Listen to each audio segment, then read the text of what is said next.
Hey everyone, welcome to Appy August. Today we've got an epic video looking at 14 different languages. So get yourself a coffee or beverage of your choice and buckle down. We're going to have a bit of a ride in this video. So before we dig into August, though, I just want to say thanks to everyone that took part in Jurassic July. We had a load of fun exploring some old school languages. Tons of you have been posting about your experience with COBOL and Fortran. Hopefully this month will be a little less out there though. And in case you have no idea what's going on, all this is new to you, well, we're challenging you to try out 12 different languages during 2023 as part of our 12 and 23 campaign. Each month has a theme, and this month it's all about creating apps. So let's look at the 14 languages that we've highlighted, that we've chosen for this month that people create apps in. But firstly, what do we mean by apps? Let's just define that. Well, apps can mean a number of different things. It can mean web applications, which are the bread and butter of a lot of our days nowadays. It can be native apps on your phone or tablet, desktop apps, those that run on Windows or Mac or on Linux, or maybe domain-specific business applications, and probably more things too. There's lots to cover. So what are the languages? Well, we're exploring ABAP, CoffeeScript, Dart, Delphi, Elm, Java, JavaScript, Kotlin, Objective-C, PHP, PureScript, ReasonML, Swift, and TypeScript. A lot of languages. As always, you can get the badge for the month by completing any five exercises in those languages. But if you want to get the year-long 12 and 23 badge, you need to complete 5 specific exercises. The first of those is anagram, where you're given a word and a list of possible anagrams, and you have to find its anagrams. A phone number, where you clean up a phone number.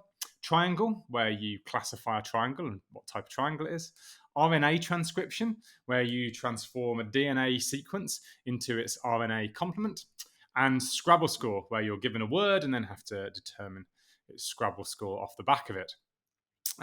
All of those are on the 12 and 23 page, as always, so you can check that and check your progress against the year-long badge there as well. So let's dig in. Erik, it's good to have you here as always. How are you doing? I'm doing great, thanks. Awesome. Well, I know you've put in a hell of a lot of work in preparing for all of this, so thank you for that. If you're not familiar with how these videos go, Erik basically talks us through the different languages. I shut up at this point. He tells us about their history, how they're used, what's special about them. Normally, we sort of break that into a few different sections and have different questions that we focus on. But as we've got so many languages to get through this month, we're going to just streamline the questions a bit, basically just do an overview of each of the languages, and then at the end we'll have a look and see which one you should choose for the month. So let's dig in. We're going to go alphabetically, and we're going to start with ABAP. Erik, over to you. Right, so first off, ABAP. ABAP was developed by SAP SE in the 1980s, and its design goal becomes clear when we check what that acronym actually stands for. And it's going to be a bit of German. So it's Allgemeine Berichtsaufbereitungsprozessor, which means in English, General Report Preparation Processor. So it was a report processor. Later on, ABAP changed the meaning of the acronym to Advanced Business Application Programming, because it was more than just a report preparation processor. It became more. So in line with that, they changed the naming of the acronym. But originally, it was a German acronym. It's a strong and statically typed language, and it's multi-paradigm. So you can use imperative programming, but you can also do object-oriented programming, which is something that was added later on. The applications in ABAP are compiled to bytecode, so like an intermediate representation. And what is interesting is that the source code is not stored in files, but it's actually stored inside the database. And that is because all code runs in the context of an SAP system. And an SAP system is always a relational database with many, many tables. and one or more application servers that directly communicate with that relational database. And then the SAP system is sort of like the glue between the two. So it runs on the application server and accesses the database, and it presents the data in a structured format that is pleasant to the user. It is proprietary technology and closed source. So you might be wondering, how can I run this on Exercism then? Well, that's because a couple of our maintainers have gone through the effort of building an open source implementation of the ABAP language and part of its runtime. So you can sort of simulate being inside an SAP system. So you can work with ABAP on Exercism without actually having access to an ABAP system, which is a very neat feat. And Nice. So where is ABAP used? Well, you probably guessed it. It is used in business applications. Typical examples being finance or materials management or accounting and management. So those types of applications, ABAP is used. There are customers all over the world with basically almost all the big names of the companies that you know of, like an Apple, an Amazon, and a Walmart. So ABAP is extensively used. That was the history of ABAP. So the next section will be to discuss why ABAP is great. And one of the reasons why it's a great language is because it's constantly evolving. It was developed in the 1980s, but it hasn't been stagnant. They have been continuously adding new features. So the aforementioned support for object-oriented programming is one such example, but there are new features added regularly. So it is a constantly evolving language. A second great feature is that it's very reliable. It has stable functionality that goes with SAP in general. It's a very solid, stable base that has been around for decades. And the language is also like that. So it is stable. It runs well. There are not many surprises. So breaking things is not something that that is being done a lot in the world of SAP or ABAP. And the third reason why it's great is because it has a very large standard library. So there are things for reading files, etc., all the things that you might have expect of a modern language, and ABAP has that too. So many things that you would like to do are in the standard library by default. Then moving on to the standout features, so the things that make ABAP stand out from other languages. First of all, it has seamless integration with the SAP system that it runs on and the database. But also it can integrate extremely well with other systems. So SAP systems often interface with systems in other languages, and SAP and ABAP have tools for being able to use those other systems, the data in those systems, in a very neat and easy to use way. So the seamless integration with the SAP system is where ABAP really shines. Then there is a thing that's called the ABAP dictionary, and it's like a huge table of all the metadata of the data in the SAP system. So if you have a customer record, a customer table, there will be an entry in the dictionary for the customer. And you can use these types, so the types of tables and views directly inside your code. So you can have the type of a variable be the type of a record of the table. And that is really convenient because then you are very close to the table, so close to the data, and there is less surprise there. So excellent integration via ABAP dictionary. And then finally, the ABAP workbench is part of the ABAP system itself. So the SAP system runs somewhere, and the ABAP workbench is part of that, and you can use it to edit things. And there are also other tools related to coding in ABAP that you can access via the ABAP workbench. So it's like a whole suite of tools that allows you to work with ABAP. And that's a short description of the ABAP language. Very cool. I know on Exercism as well, there's a few custom exercises that people have written that just specifically to give you a feel for ABAP functionality as well. So if you do check ABAP out, make sure you have a look at those custom exercises as well, because they'll give you a flavour for how ABAP is used within the SAP world. If we were going alphabetically, we'd go to CoffeeScript next. I think we should do JavaScript first, Erik. So I think we skip CoffeeScript. We come back in a few minutes to CoffeeScript, and we just jump straight to Dart instead, if that doesn't derail you too much. Yeah. So what is preparation worth anyway?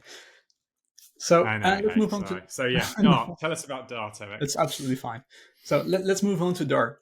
Dart was designed by Lars Bak and Casper Lund at Google. It was first released in 2011, and the goal of Dart was to create a fast and productive language that is particularly well suited to building UIs. So UIs are very general, so there could be desktop UIs, but also web apps. It's a statically typed language, and it is multi-paradigm. So you can do functional and imperative programming, but Dart is primarily an object-oriented language. It can be both interpreted and just-in-time compiled. So it depends a bit on what system you are targeting. Because on iOS, for example, you can't do interpretation. You have to pre-compile things. And it is primarily used to build apps because that's what it was designed to do. But it can also be used to build backend systems. But apps are the bread and butter of Dart.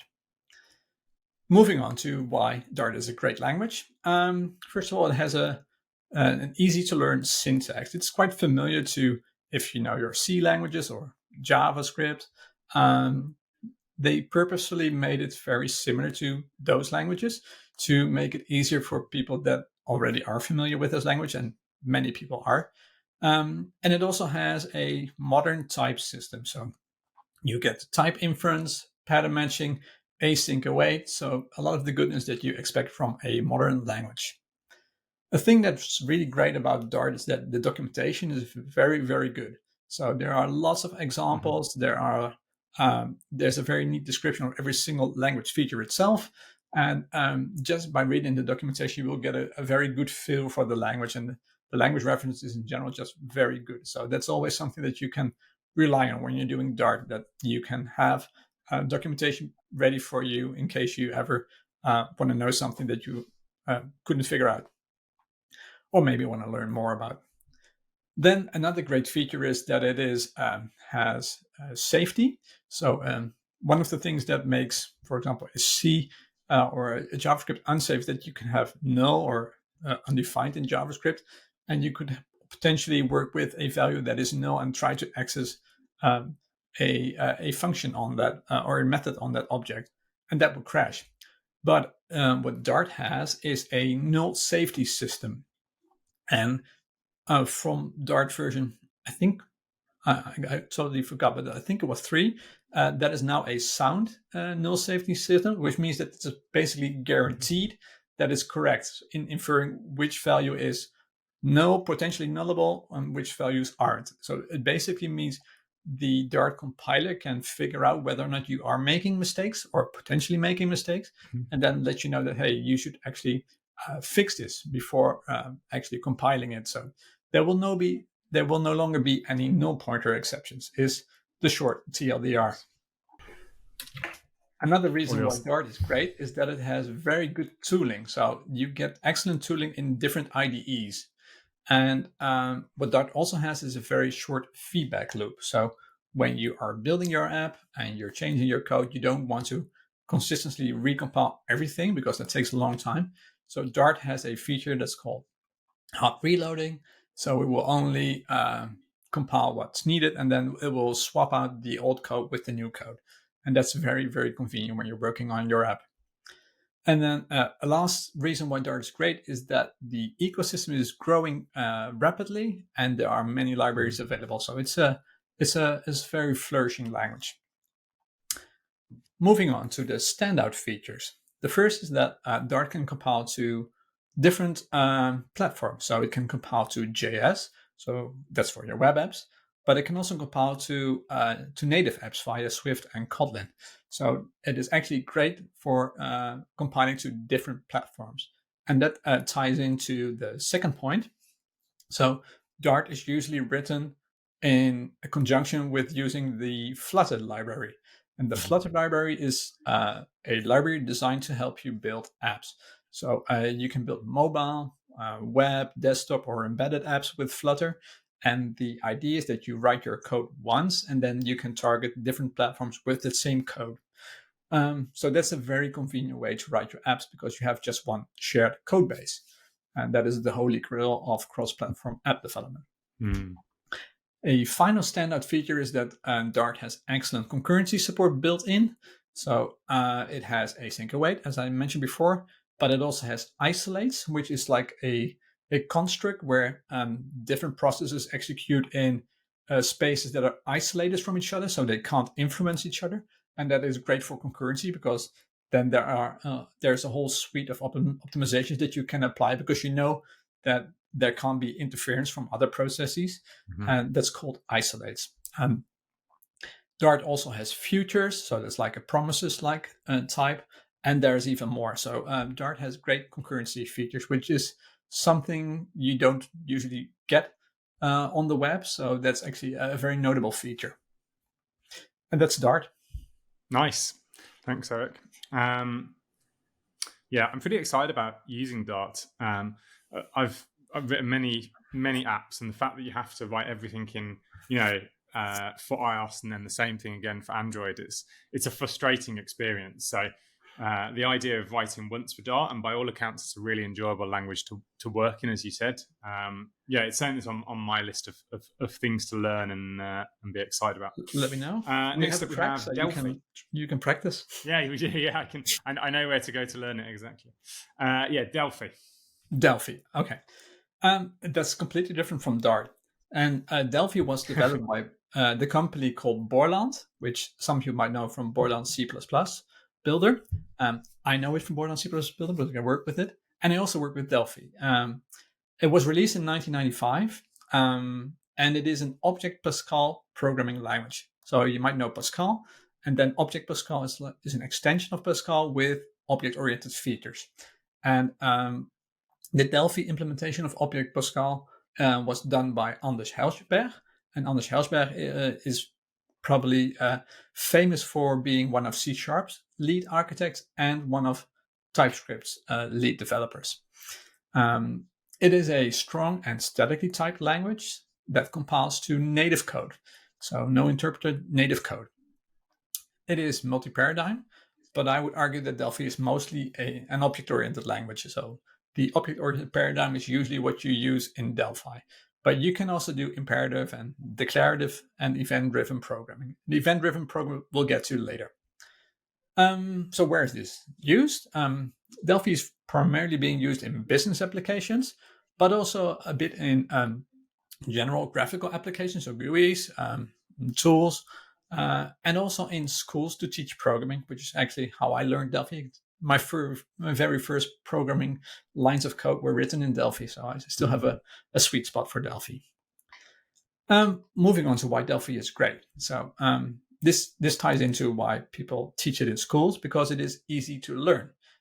Object Pascal is a relatively simple language with strict rules on where you define variables, etc.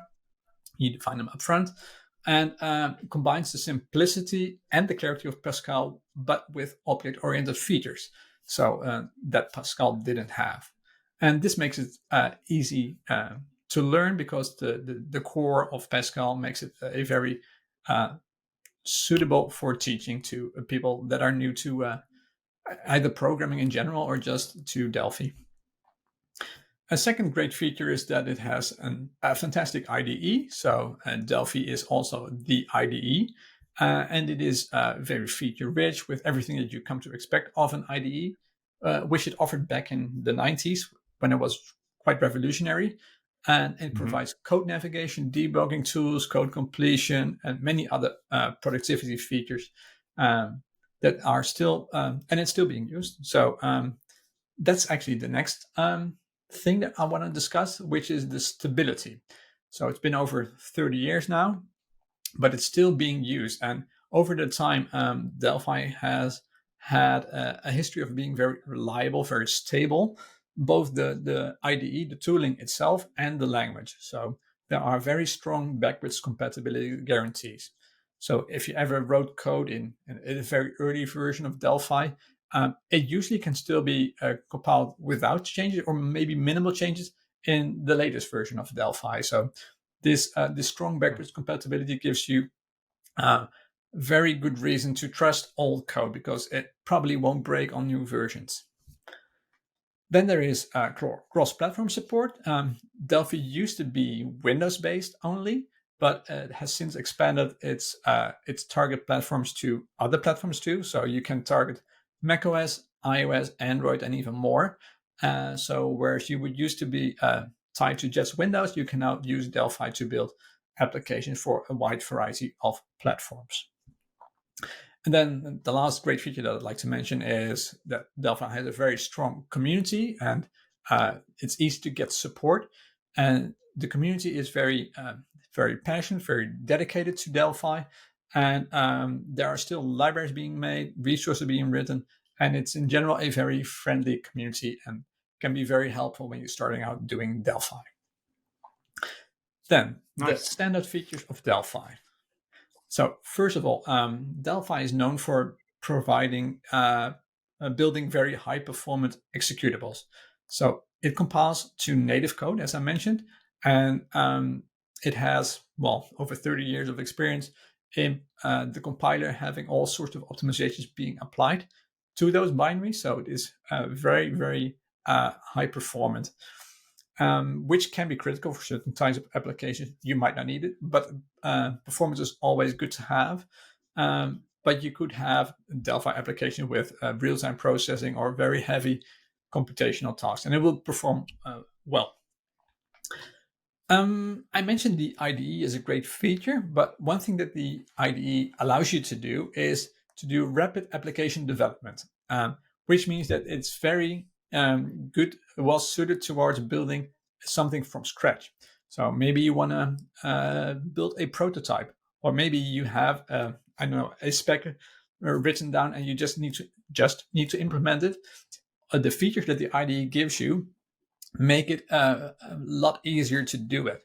And one of the ways in which it does that is that you get these what you see is what you get, drag and drop tools. So you have a window, a canvas, and you can drop components on it, and then you can edit the event handlers, etc. It's a very intuitive way to build a GUI, and it's also very the rapid application development bit also comes because you actually see what you're doing, so you can see what the application will look like. You don't have to run it first to get an intimation of what it actually looks like, and that makes it really, really great for rapidly building out an application. Either for prototyping or just to be very quick about it.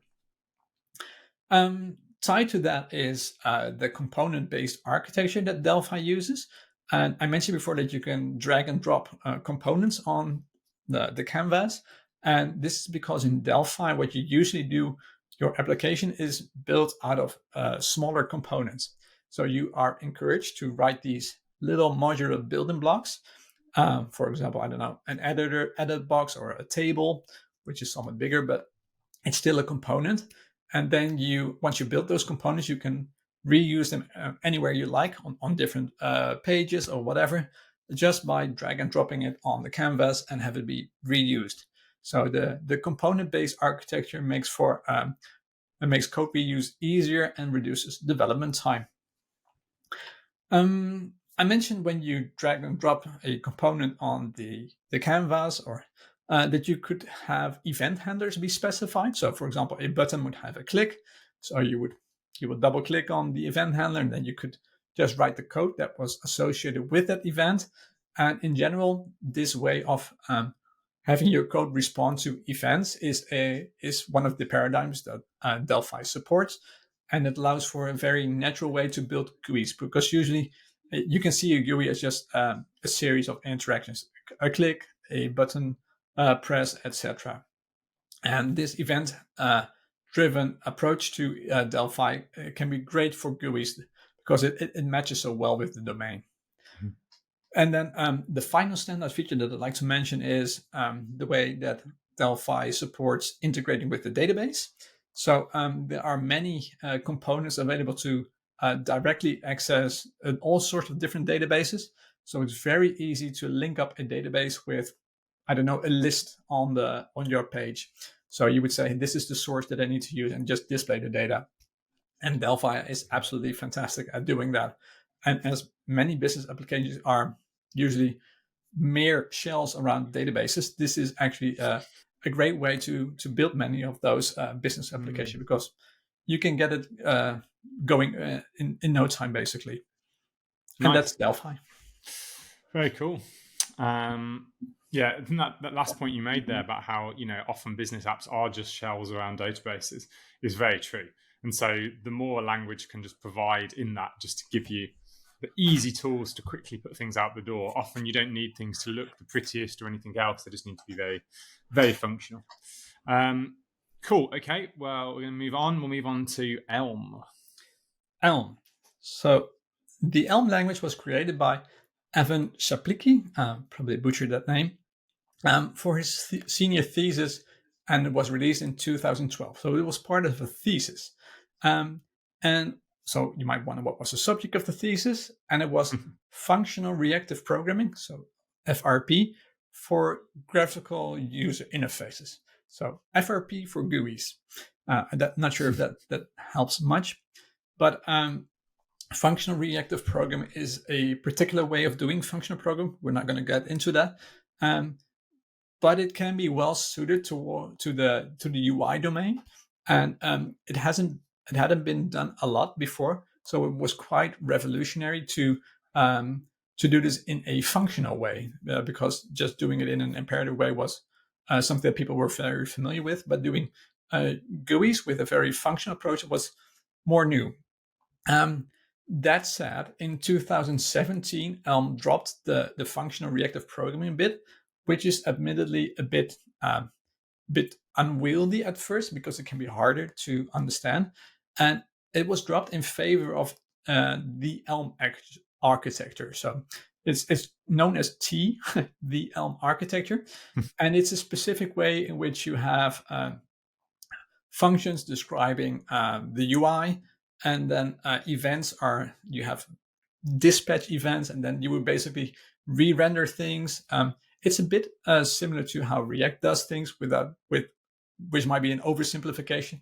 But the idea is that you build your entire GUI in a very functional way, and it's just functions being executed and data being processed. So there's no real state or anything like that being managed centrally. It's just functions and data being processed. And that's the Elm architecture. It is a statically and strongly typed language, and it's a purely functional language. So you do functional programming in Elm, and that's the main paradigm. The syntax of Elm is inspired by Haskell. So if you know Haskell, the syntax will be very familiar to you, with a couple of minor deviations and omissions. It's an open source language, and it is very opinionated. So there is a specific way of doing things in Elm. So the Elm way is very defined. And the way in which the language is developed is also very opinionated. So it takes long periods before things are updated. So Evan takes a long time to build things. So PRs might be up for a very long time. But this also has advantages. So it might look like the language is stale, but it's usually just that someone is thinking about how to do things, and it's very stable. And we'll get back to that later on. But it is a different style of open source than you might be familiar with. So where is Elm used? Well, Elm is mainly used for applications that use the Elm architecture to build websites. And customers include No Red Ink, Vendor, Rakuten, and Brilliant. So there are people using Elm to build GUIs, and people usually rave about using Elm. Why is Elm great? Well, one of the reasons is that it's a very small language. So I mentioned that it's similar to Haskell, but it has it shares the core with Haskell, but there are many things that Haskell has that Elm doesn't have. And most of them are make the language easier to learn. So many of the really the more wilder out there concepts are not in Elm, and that makes it a ton easier to learn. So it's probably one of the easier language in the ML family, and what this also makes Elm great to teach functional programming with, because it is a relatively small language. Another reason why Elm is great to teach is that it has fantastic compiler errors. It's almost seen as the holy grail of error messages, where Elm, it really goes out of your way to help you understand why something is marked by the compiler as an error and how you can fix it. There was a project in the F# community to basically Elmify the errors. So the gold standard was how does Elm do it? And I think that's right. Quite a feature for the language. I mentioned before that the language is very stable. So the last release is from 2019. It's not stagnant, but it just takes a long time for new releases. But it's also a feature because it's been running well, and you probably don't even need new features. So there's no need to relearn the language every other year. So it's a very stable language. So once you are familiar with the language, you can reuse that knowledge. The packages in the ecosystem are relatively few. So I think I'm correct in saying that Elm doesn't import Node or NPM libraries, but you have to only use Elm libraries. So many of the more popular libraries have been rewritten in Elm. It's obviously not as many as there are in the NPM package ecosystem, but usually those ports are very high quality, and you can make do with the Elm specific libraries. But it's a different way of interacting with the rest of the JavaScript ecosystem. And then finally, there's a very powerful linter with Elm Review that will help you find errors in your code.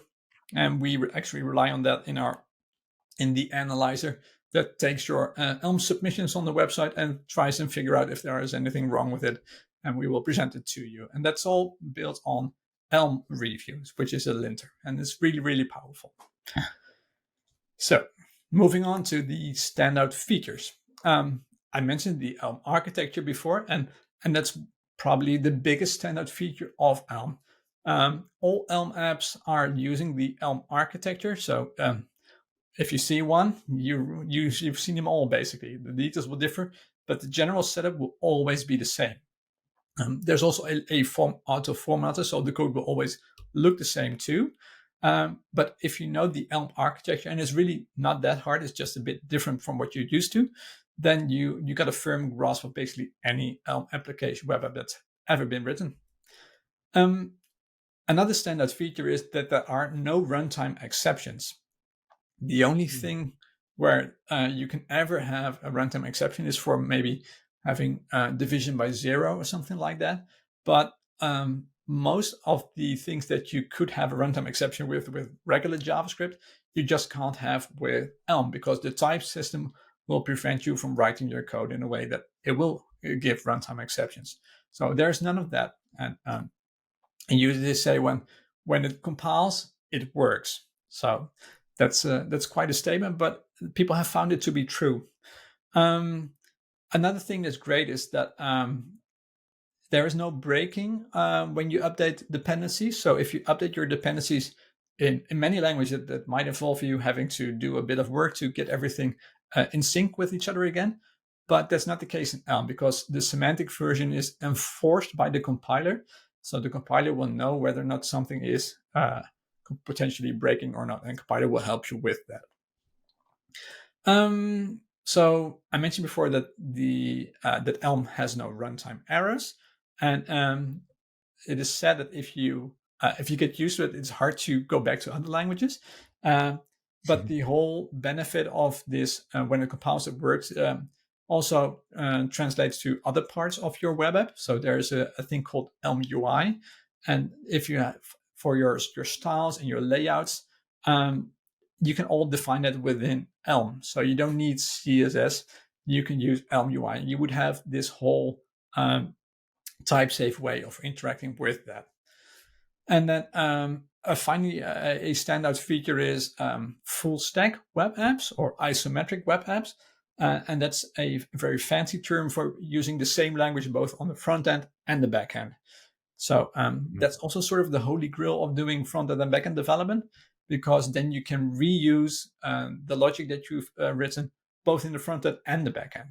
So consider if you have a JavaScript front end and, I don't know, a Kotlin back end, they would have their own definitions of the same model because they can't reuse it.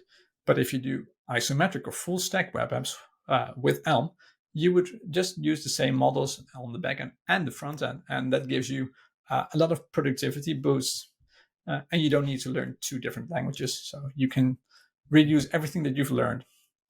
And I forgot to mention this before, but one thing that I found really, really cool when doing Elm was that there was a time traveling debugger.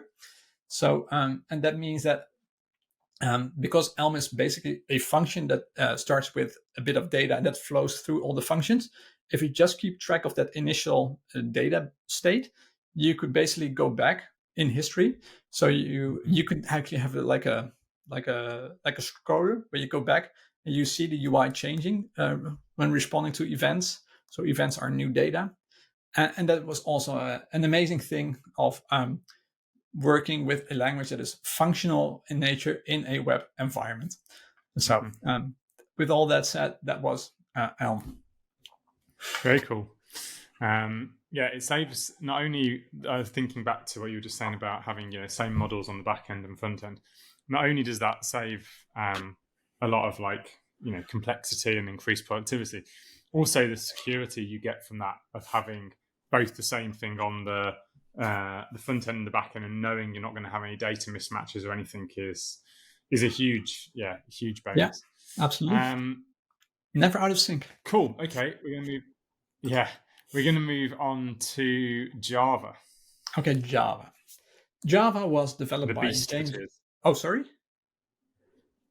I just said the beast that is Java. The beast that is Java. So I'll just keep it to the coffee that is Java. Java was developed by James Gosling at Sun Microsystems, and it was released in 1995. It had 5 original goals. It had to be simple, object-oriented, and familiar. They considered that to be one goal. You could argue that with 3. Second goal, robust and secure. Third goal, architecture neutral and portable. So it has to run in different environments. High performance. And it has to be interpreted, threaded, and dynamic. So those were the goals that they set out to try and get with the language. So when the language was designed, and they came up with a strong and statically typed language that is compiled to bytecode. Although there is now native code being worked on, which we'll get to later on.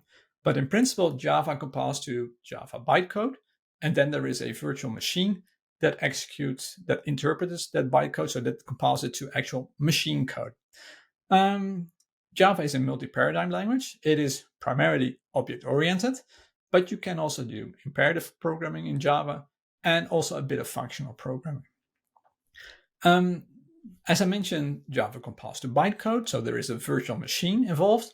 And this means that when you compile your Java application, you ship the bytecode. So the bytecode doesn't ever change. It's write once, run anywhere, with the caveat that runs anywhere means anywhere where there is a Java virtual machine available. But there are almost, I think for most platforms, there is one. So the Java virtual machine runs on many, many different platforms. And it has an official specification. Both the language and the virtual machine have an official spec.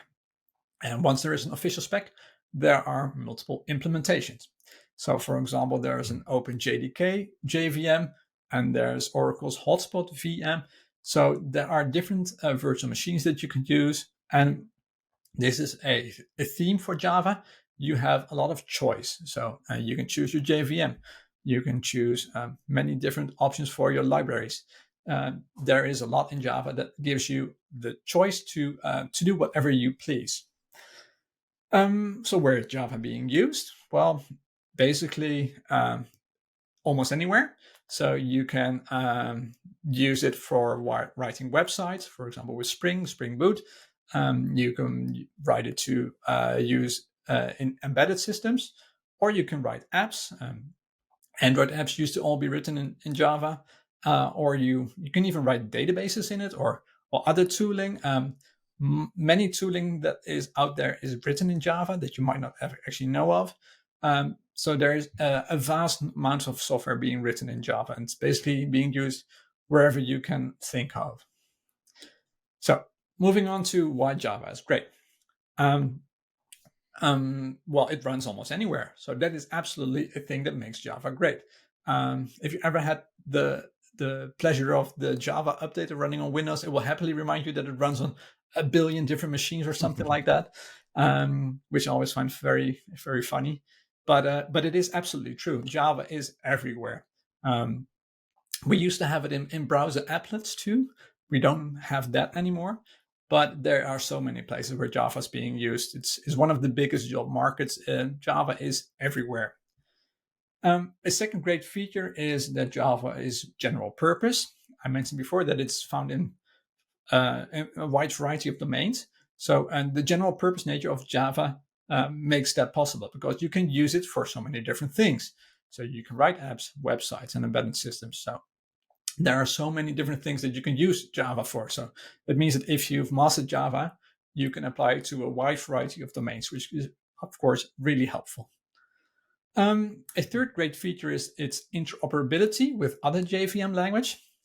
Java started was the first language on the JVM, but later on other languages have targeted the JVM, and that's of course because it has an official specification, so you know the specification of the bytecode that you need to compile to. And this allowed other developers to build languages that also run on the JVM. As long as they output the valid bytecode, it's all fine. So you have Kotlin, Groovy, Scala, Clojure, and many other languages that compile to the JVM. And all those languages and code that have been written in those languages can be used from Java because they share the same JVM base that they run on. A third and final feature that I'd like to mention is that Java has excellent tooling. So whether it be IntelliJ or VS Code or Eclipse even, there are many IDEs out there that you can use to write Java in. And Java IDEs have excellent tooling. It has been around for a long time. And it's just a joy to work with. So all your refactorings and your code inspections are there. And writing Java is really, really, really fun in many different IDEs. So standout features for Java. Well, first of all, the JVM is absolutely a standout feature. The JVM is a mature, it's very stable, but it's also a highly performant virtual machine. So Java sometimes gets a bad rep for being slow memory hog, but it's actually not really true because Java code can be quite efficient, and it's definitely true of the JVM. The JVM is actually at the forefront of virtual machines. So there has been so much work going on in tweaking the JVM, and it's still being done. We'll get to that in a sec. But the ability of Java to run on the JVM is actually a huge boost to the Java because you get all the benefits of the JVM. Mm-hmm. A second standout feature is that there is just a huge ecosystem. Java has almost been there for 30 years, and many people have written libraries, and it's just absolutely, there's a massive amount of libraries. And I mentioned before that there's a lot of choice when you're doing Java. So if you do logging, there will be a lot of logging frameworks, but you can just choose the one that fits best for you. So and not everybody likes choice, but if you like choice, Java is absolutely fantastic for you because it has so many options for you. And many of those libraries are, like Java itself, mature, stable, full featured, because they will have been around for a long time. And that's absolutely a great benefit to working with Java. And then the final standard feature of Java is that it's an evolving language. So the language itself and the runtime are continuously being updated. So there are regularly new releases of Java. it used to have people had the idea that Java was slow in updating to new version, but that's absolutely not true anymore. It might have been true a bit, but Java gets very regular updates, and the language itself is almost unrecognizable from 20 years ago with all the new features that it gets. So they try to constantly make it more modern with features that are also being implemented in other languages, and they try to address complaints that people have. For example, with verbosity or to reduce boilerplate in general. And this also applies to the runtime, so the JVM, where new projects are regularly started to innovate and to evolve the runtime. And I'd like to mention two of those projects. One is Project Loom, which adds a support for a lightweight concurrency construct. So if you've ever done Elixir or Erlang, you know that the Beam VM has like a very lightweight processy construct where you can have many processes, and it won't have the overhead that you usually get with threads. And Project Loom is something similar, but then for the Java world. And they're trying to make it such that it doesn't really get in your way, so you can make use of it very easily. And a second project I'd like to mention is GraalVM, which is a project to not have Java compiled to bytecode, but compiled to machine code, so native compilation. And that's, of course, very beneficial when you want to run your Java code in a cloud provider with a Lambda or anything like that, AWS Lambda. So you want to have reduced the startup costs. And that's what I have for Java. Nice. Very cool. I'm going to mess around with the order a little bit again. And keep me on edge. Stay on the Java theme and jump to Kotlin as the next one up. But it's interesting you saying where you put your mind into Kotlin mode. It's interesting you saying about how Java's changed so much over 20 years. I think a lot of us probably did Java. I mean, I was thinking it was 20 years ago, Java was the language of choice at university. And my image in my head of what Java is very much what it was then. So it's interesting you saying how much it's evolving, and, maybe I should go back and give it another go. But I had the same thing, but I had a colleague that was really into the latest of Java. So he taught me that Java, the true Java of the latest years. So it has definitely changed a lot. Okay, but let's move on to Kotlin. It's actually a small step. So Kotlin was developed by the company JetBrains in 2010, and JetBrains is famous for their IDEs. So they have a whole suite of different IDEs for different languages. There is IntelliJ for working with Java or JVM languages, CLion for C, and now C, for Rust 2. There is Goland for Go, and there is Rider for C#, F#. So they have many IDEs. They also have different products, but they were very famous for the IDEs. And before they had Rider, they had the ReSharper plugin for Visual Studio, and that was also used all over the place. So they were a very famous company. And the code that they wrote for all those IDEs was mostly written in Java. So they had a lot of Java code because IDEs are huge code bases. But they found that they actually wanted a JVM language that would reduce a bit of the boilerplate code. So it was still a while back, and they found that Java was slightly boilerplate-ish for their purposes.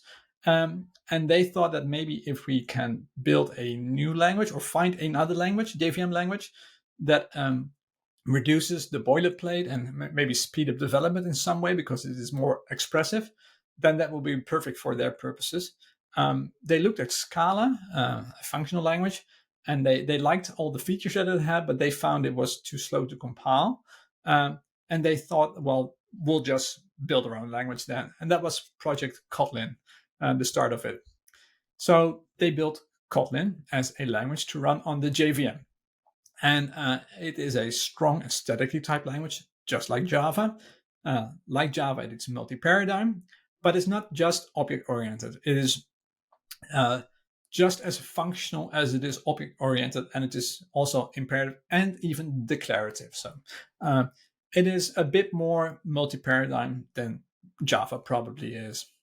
So by default, it compiles to JVM, but in later editions, they also added support for compiling to JavaScript or to native code. And that native code especially was really, really important for Kotlin because the Android OS for phones and for tablets, etc., runs Java by default. But so you write Java for the Android phones, but Kotlin could also be the language of choice to write that because it would compile to the same bytecode. And you would have native code then, so that bytecode will be translated. So they ended up with the language Kotlin, which could compile to code that could run on Android phones. And people like Kotlin so much that in 2019, Google announced that the preferred language to write Android apps was changed from Java to Kotlin. And that was a huge boost to the Kotlin language because they were now the preferred language of choice for writing Android apps. And that was just a major point in their history. So where is Kotlin used? Well, obviously to write apps, apps for your phone, mostly Android. But you can also use it to build websites, backends, and of course, you can build IDEs in Kotlin, although I don't think many people will do that. But all the IDEs that they are working on are slowly being converted to Kotlin or are even entirely written in Kotlin, probably slowly being converted, but you can use Kotlin for a wide variety of purposes, just like you can use Java. So moving on to why Kotlin is great. First of all, it is, again, I do a lot of Java comparison because they're siblings. It is very general purpose, like Java. So you can almost use it for any workload. I would argue that Kotlin is maybe a bit more targeted towards building apps than Java. So hence the decision by Google to switch to Kotlin as the preferred language for Android. But you can do whatever you like. You can write front ends by having a compile to JavaScript. You can write the backends. You can write websites with Spring Boot. There is basically anything you can do. You can do with Kotlin.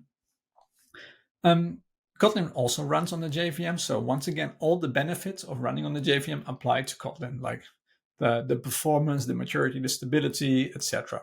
But also, because of it runs on the JVM, you get all these libraries that have been written for, maybe they've all been written in Java, but you can still use them in Kotlin. So the interop with the rest of the ecosystem is excellent. So any Java code you can use from Kotlin. So one of the reasons why Kotlin is beloved is because it tries to alleviate many of the issues that people had with Java. Examples being checked exceptions, null safety concerns, or verbosity. And Kotlin was specifically designed to alleviate those problems. So you can clearly see that the authors of Kotlin were writing massive amounts of Java code, and they had certain things that they liked, they didn't really like, and they tried to improve on that by having Kotlin not make those mistakes, or at least be different from Java enough that they like it better. And you can clearly see that in Kotlin. As Kotlin is a fairly recent language, it is a very modern language. It has advanced type inference. It is expression-based. It has immutability. It has pattern matching. And if you recall the video that we did on functional programming, those are all concepts that are really key to functional languages. So you can see that Kotlin took inspiration from a lot of functional languages too. Kotlin also has a thing that's called coroutines, which we'll get to in a second, and channels, which we'll also get to in a second. But there's a lot of modern goodness in Kotlin, and Kotlin is also regularly updated. Finally, Kotlin has, as you might expect from the IDE being written in the language itself, it has excellent tooling. So you get all the refactoring goodness, introspections, you name it. Kotlin has excellent tooling and is one of the best out there. So if you like your IDE to be very full featured, Kotlin is an excellent choice.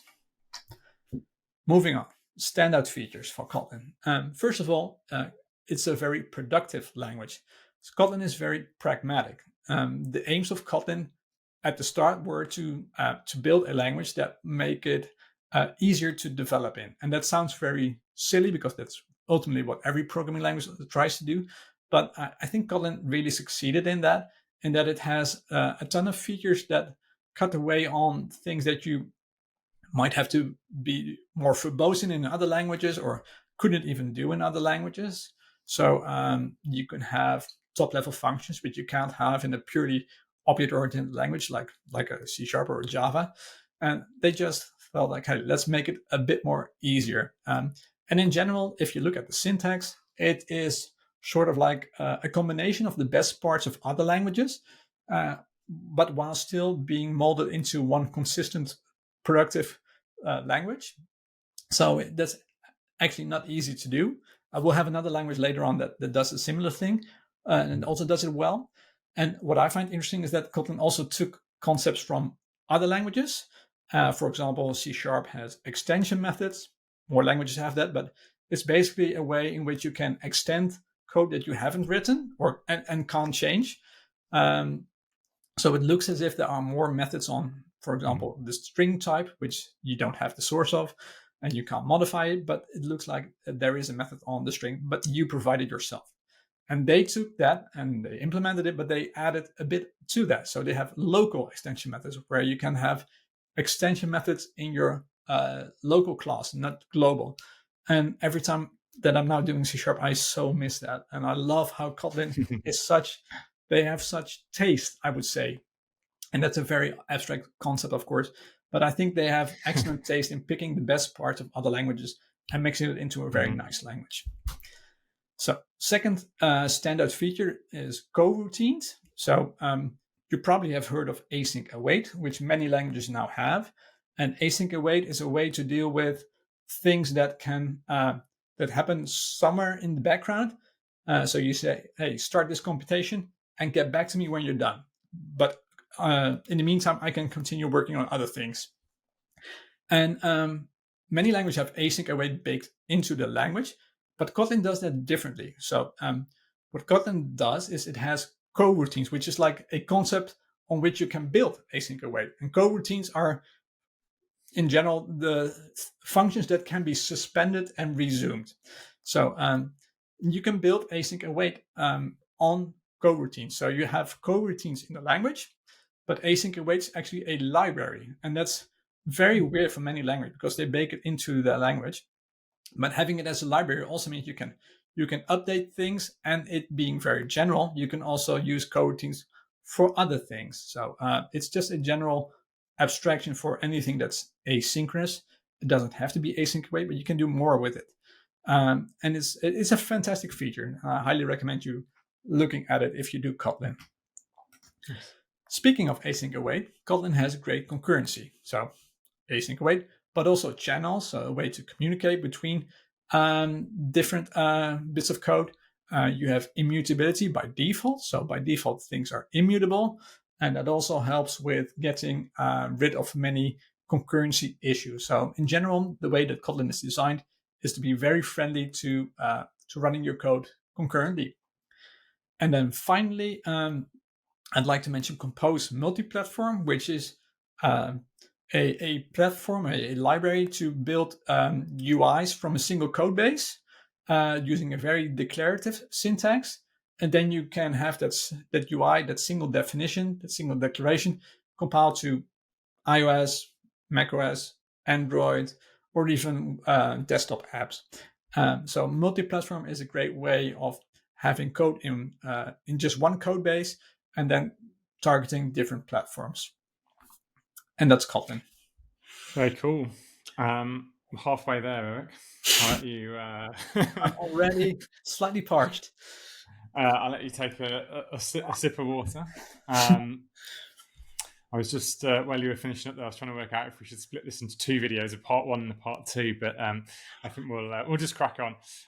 So I in my my naive head nowadays, I have like Java and Kotlin on one side, which is strongly associated with Android, and then I have Objective-C and Swift in the other side, which are strongly associated with iOS. And as you said, you can do lots more with those things.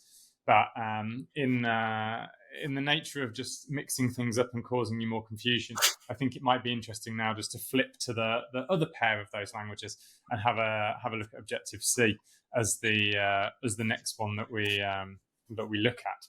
I think that makes total sense. So that's absolutely fine with me. Excellent. Okay, let's start with Objective-C.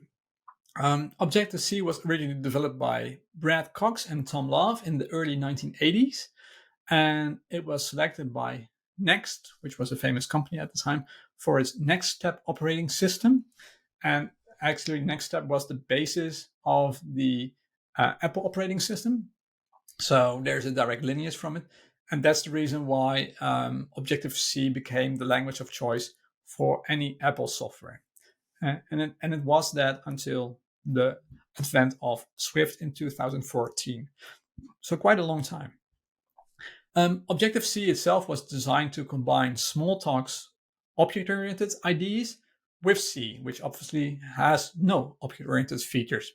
And the main thing that Smalltalk does differently from your object-oriented language that you might know, like a Java and a C# is that it uses message passing, so objects being sent to other objects. And that's the way that you call methods. So it's different from your regular object-oriented language. And it's quite interesting that they chose that because many languages at the time were doing things a bit differently. But it's basically C with object-oriented features bolted onto it. Speaking of bolted on, it's a superset of C. And what that means is that any C code is also valid Objective-C. So all the syntax that is allowed in C is valid syntax in Objective-C. There's just a bit more added to it, and that's called a superset. So this also means that an Objective-C compiler can compile C code. So you can compile both C and Objective-C files in the same project, and it will work fine. So you can mix and match if you choose. The language itself is static, but it's dynamically typed. So it's not strongly typed. So you have a bit of both worlds. You have a bit of static typing, but also a bit of dynamic typing. It's way more dynamic than many other languages are that do static typing too. But it's still compiled. So it's compiled to native code. And it has been the standard language to write macOS, iOS until Swift, as I mentioned, in 2014. So you used Objective-C to write macOS and later on iOS apps, and that was basically it. It was mostly tied to the Mac platform. There are ways in which you can run Objective-C on other platforms, but that's very niche. And in general, all of the Objective-C code being written in the real world was macOS or iOS apps. So moving on to why Objective-C is great. Well, it's sort of the blend of the C and the object-oriented features can be really powerful. So C is obviously a very powerful language, and you can do a ton of great stuff, high-performance stuff in C. But sometimes you want the object-oriented features to organize your code base a bit more intuitively, maybe. At least that's how many people feel. And Objective-C allows you to do both. So you get the benefits of both languages. Objective-C also has a very thin runtime, so that makes it resource efficient. So when you compile an Objective-C program, the runtime that is included is very small. So you have very little in overhead. It's not a huge binary or anything like that. That makes it resource efficient and also performant. The object-oriented features in Objective-C are fairly lightweight, so they're not very complex, I would say. There's a lightweight class syntax with some syntactic sugar on it, but in general, the object-oriented features are relatively straightforward, so there are not many high-level concepts that you need to know before you can do object-oriented programming in Objective-C. Later versions of the language added also things like fast enumeration, which is basically a way to convert your 4 i's length of an array and then iterate over that to just give me loop over all the elements in the array. So you can see here that some of the things that irked people with C they tried to fix in Objective-C. And one of the things that Objective-C was always very keen on was to provide strong backwards compatibility guarantees. So old Objective-C code usually compiled on newer versions without any issue, or maybe a couple of minor issues. But it was fairly strong backwards compatibility. Okay. Then the standout features of Objective-C. First of all, Objective-C introduced automatic reference counting, ARC. And this means that you were no longer tasked with releasing your own memory when an object was no longer used. So the compiler would insert bits of code to detect when you would add a reference to an object, and it could basically detect when something was no longer used anymore. And it would then handle the freeing of the resource for you. And this would mean less code to write. It would be less brittle. And that's a really powerful thing that many C programmers came to appreciate in Objective-C. The very dynamic runtime of Objective-C allows for somewhat fancy features. One of them is a fantastic name. It's called method swizzling. So I had never heard of method swizzling before, but it means you can dynamically change the behavior of a particular method. So it's a bit like monkey patching in Ruby, but it's a very dynamic nature where you can change the behavior of your application at runtime. You can do reflection, you can do message forwarding, so you can have one object forward the message to another object to have that other object handle it. And that is great for implementing the observer or the proxy pattern, because that's basically what they are. So the dynamic runtime gives you abilities that you don't have with regular C code. And then finally, Objective-C has protocols and interfaces, which are sort of like interfaces, but also a bit differently. So you can do interfaces like you used to from many languages, where you have to implement a certain number of methods or functions. But you can also have category interfaces, which is a way in which you can basically extend existing types, just like what I just mentioned in Kotlin. So that's quite a fancy feature for a C-like language, which absolutely didn't support things like this. So, and that's Objective-C in a nutshell. Nice. I had some experience with Objective-C. You mentioned how it's normally used on like the Apple ecosystem, but there was a version of it that was embedded onto some robots in a robotics module I did at university, and it was some very weird niche version of Objective-C that I don't know who had written it. Someone had written it, but it had this brilliant bug where if you divided a number by itself, it resulted in 0, not in 1. Oh. So every time there was a division in your code base, you had to have a conditional that checked whether the two numbers were the same, and if so, you just set the variable to 1. Otherwise, you just use normal division. And it was the most weird niche version of a language I've ever seen in my life. So that was my first introduction to Objective-C like 20 years ago at university. But it's safe to say that they probably don't have that issue anymore. Yeah, I mean, it definitely wasn't an issue in the real version of Objective-C. But yeah, I always found it a really strange, like the proper version, I always found a really strange language to code in, because of the sort of method syntax where you sort of pass one variable in and then pass the other ones in like with slightly different syntax. I always found it like quite a confusing world to work in. But at the same time, it did make it relatively easy to build iOS apps. Yeah, but I didn't mention that in the standard features because it is quite defined. No, true. I mean, well, that yeah, people argue about it all the time. So yeah, I didn't even mention it. 2014, though, all of these problems went away and Swift rose up. Yeah. Okay, let's move on to Swift, the natural replacement of Objective-C. So Swift development was started by Chris Latner in 2010, and it was announced worldwide at the WWDC event in 2014. So the goal was to replace the relatively old Objective-C language that was being used all over Apple, but that language hadn't received any major changes since the early 80s. So that was a lot of programming progress being missed out on when you were programming Apple software. And they thought, well, we should really build a new modern language. And that became Swift. Of course, as a lot of the existing code base needed to be used, there was a lot of code written in Objective-C. It was designed to interop well with the majority of Objective-C code. So we'll get back to that later on. But part of the goal of the design of Swift was to interface well with Objective-C, as it is a natural progressor, and you ideally want to gradually have people convert to Swift code and not just do a whole big bang replacement of every bit of Objective-C that you have. The language itself is strong and statically typed, so that's a bit slightly different than Objective-C.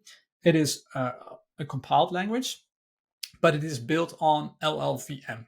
So what the Swift compiler will do is it will compile to LLVM intermediate code, and then LLVM will convert that code to actual machine code. And this is, for example, also how other languages like, I think Rust too, handle it. And you get all the benefits of LLVM.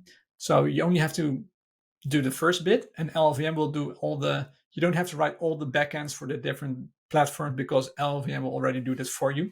So you can just tag along, and anytime LLVM supports a new platform, you basically get it for free. So and LLVM is highly optimized, so you also get that. The language is multi-platform, so you can do functional programming, object-oriented programming, imperative programming, a bit of declarative programming. So there's very modern in that you can use different styles of coding. It was originally proprietary software, very Apple-like, but it was actually open source in 2015. So it's a fully open source language nowadays. It's used primarily for mobile and desktop apps, but you can use it for backend and serverless scenarios too. But again, the primary use case is apps. So what makes Swift a great language? Well, it's a very modern language. Obviously, it was designed relatively late, so there were a lot of things that they could sort of pick from other languages to make their own language very modern feeling. So you get type inference, pattern matching, algebraic data types, strings being proper Unicode strings. There's a lot of modern features in Swift. And Swift is just in general a very modern language, like I mentioned before with Kotlin. It's also a very productive language. So I would argue that Swift adopts the best parts of other languages, like a Kotlin does. So you can see bits of Rust, bits of Python, bits of C#, bits of Ruby in the Swift syntax. So, but only bits. It's not just a copy of a Rust or a Python. They only take the parts of Rust that they like and then try and mold that into one consistent and productive language. And I think they really succeeded in doing that. Swift is also a safe language, especially compared to Objective-C, which has a lot of low-level things and that quickly gets in the way of being secure. But one of the things that by default pointers are not exposed in Swift, they are hidden somewhere. But you also get, instead of null pointers, you get an optional type, which you are maybe familiar with if you've done any functional languages, but also Rust.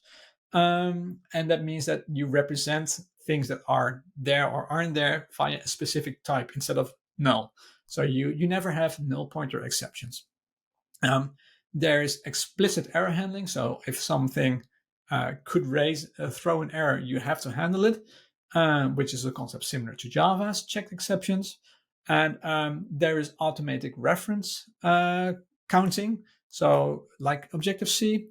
And again, that makes sure that you don't have to deal with memory yourselves because the runtime will do it for you. The language itself is updated very regularly, especially early on. And this is slightly controversial, but I like that Apple was not afraid to introduce breaking changes. It was one of the first big languages that Apple designed from scratch, and they were introducing some features, and they turned out to be not as great as they thought. And they then were very mercilessly removing those features from future versions. And I think, especially in the earlier versions of a language, this is absolutely, totally sensible thing to do, because you don't want those bad decisions from being in there in the future if you still get the opportunity to remove it with relative ease. So they always try to have a tool available to help you migrate. But in general, I think the thing that they did really well is they just looked at how Swift was being used in the real world, and then checking what people did and didn't like and what did and didn't work, and then see if they could actually remove the things that didn't work from the language in order to make the language a better language. And that said, there are still breaking changes being discussed, but they're not that big usually nowadays. And since Swift 5, the application binary interface, the ABI, which is like how binaries are structured, is now stable, which means that it will be far less likely. So it will be impossible for future versions to introduce breaking changes to the binaries, which means that binaries will keep on working with newer versions. And previously you didn't have that. So it seems like Swift is now in a more stable phase where they try to get rid of everything that didn't work. And I personally really appreciated it. I can understand that it might be annoying if you have to update your code, but the language is probably better for it. And another reason why Swift is great is that, contrary to Objective-C, Swift runs on all major platforms. So it's not just on macOS or iOS that you can run your things, but you can also run it on Windows or on Linux. And that's really, really useful, because you then get many more people interacting with the language, and it will be a better language for it, I think. So let's look at some standard features of Swift. First of all, Swift is very fast. It compiles to efficient machine code, which is in part due to the fact that it uses LLVM, which is a highly optimizing compiler. But in general, the language was designed to be amenable to run fast. So you have to also design your language in a certain way to allow it to run fast. And they were doing that from the beginning. Second standard feature is that interop with Objective-C is seamless. You include a header file, and that's basically it. Then you get everything that you need for interacting with Objective-C. But it also interrupts really well with C and C++, although the latter is still slightly in beta still, but I think with the next version that will be stable. So all the C and C++ software written out there you can use with relative ease from Swift, and that's a major boost to productivity. And then the final standard feature is that the community is very large and vibrant. So there are many excellent resources available. It's easy to get help. Documentation is great. So in general, the community is a very, very good place to be in. Is in a very helpful people and so many resources that are excellent to help you learn Swift. Nice. Yeah, Swift. Thanks, Erik.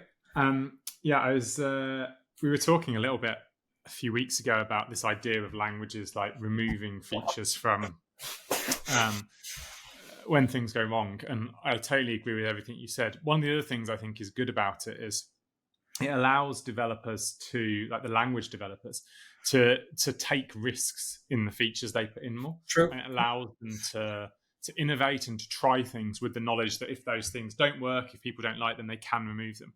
Whereas if you know that once you're putting a feature in, it's going to have to be supported for 20 years, you're going to be willing to take a lot fewer risks. So I think that's another really, really good feature about being brave in that absolutely that sort of culling approach to new language development. Although, like you say, I can understand why it is frustrating if you're an early adopter of that language, then suddenly there's an update and you've got to then change a load of stuff. Yeah. So cool. Okay.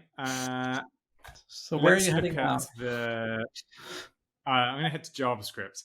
Okay. So we're going to look at the I miscounted earlier, by the way. We hadn't actually hit the halfway point when I said we had. Okay. We have now passed the halfway point. Well, if you're still with us, kudos to you. Yeah. So next up, we're going to look at JavaScript, and we're also then going to be looking at other languages that have sort of evolved out of JavaScript. But we'll start with the good old trusty JavaScript first, Erik. Okay, so JavaScript. Brendan Eich was hired by Netscape in 1995 for their famous Netscape Navigator browser to provide a language to make websites dynamic, which they hadn't been up until that point. Very famously, the first prototype was created in 10 days. Of course, that wasn't the real first version of the language, but the first prototype was created very quickly. The language was standardized as ECMAScript in 1997 for reasons which we won't go into why that is named ECMAScript, but it is a standardized language, and that's a very important thing for JavaScript. It's a dynamic and it's a weakly typed language, so that's quite a difference from most languages where they are strongly typed, and with weak typing, that means that things are converted to each other that you might not think are actually convertible. So you could convert booleans to integers, but also strings to booleans, etc. There's a lot of conversions being done under the hood that you might not be aware of if you're used to having a strongly typed language. But JavaScript is weakly typed, so that's one thing to consider when doing JavaScript. It used to be solely interpreted, so you would have JavaScript code that would be interpreted by a runtime. But today, most of the runtimes, including those in your browser, are just-in-time compiled. So they will see JavaScript code and then they will compile it to something more efficient. And then the next time they will see the same code, they will use the thing that was just compiled. So it won't keep on compiling. It will recognize that it had already done it. It's a multi-paradigm language, so you can do object orientation, you can do imperative, you can do functional, but, and that's also quite rare, you can do prototypical, use the prototypical paradigm. So a prototype language is very different from other languages in that there's like a base prototype from which objects are created, and there's a hierarchy. I recommend you to look it up if you're interested, but even prototype-based languages are actually quite different, even though you can work with JavaScript in a very normal object-oriented way. But I do recommend you at least reading up a bit on prototype language, because it's a very interesting concept. JavaScript is obviously hugely influential in making the web the success it is today. It is, I would say, instrumental in that sense. For example, there was a time where we didn't have Ajax, so calling out to a backhand. And when Ajax was introduced, that was incredibly helpful in adding interactivity to websites without having to reload the entire page. Obviously, JavaScript is the de facto standard for web development. And as far as I can tell, if we disregard CSS and HTML as programming languages, don't bite me. It's the only programming language with built-in support in all the browsers. So other languages that run in the browser almost all they have to compile to JavaScript first or have a runtime in JavaScript that runs in the browser. But it's JavaScript that is at the core of all the browsers. There are no hard stats about this, but it's probably the most used language nowadays, or maybe it's at spot number 2. But especially for new projects, JavaScript is just all over the world and is being used everywhere and for many different purposes. So, of course, front ends are being written in JavaScript, but you can also write backends, you can write scripts, you can write command line tools, you can write a great many things in JavaScript. So even though it was originally designed to just provide interactivity in your web browser, nowadays it has evolved in something much more, and you can use it all over the place for many different purposes. So why is JavaScript great? Well, I mentioned before, it's general purpose. So you know JavaScript, that means you can apply your knowledge to a wide variety of domains. You can write backends and you can write the scripts that you need. There's just a lot that you can do with JavaScript, and you can basically get your entire development setup being done in JavaScript solely. Many tools that are written for the web, so also for other languages are written in JavaScript.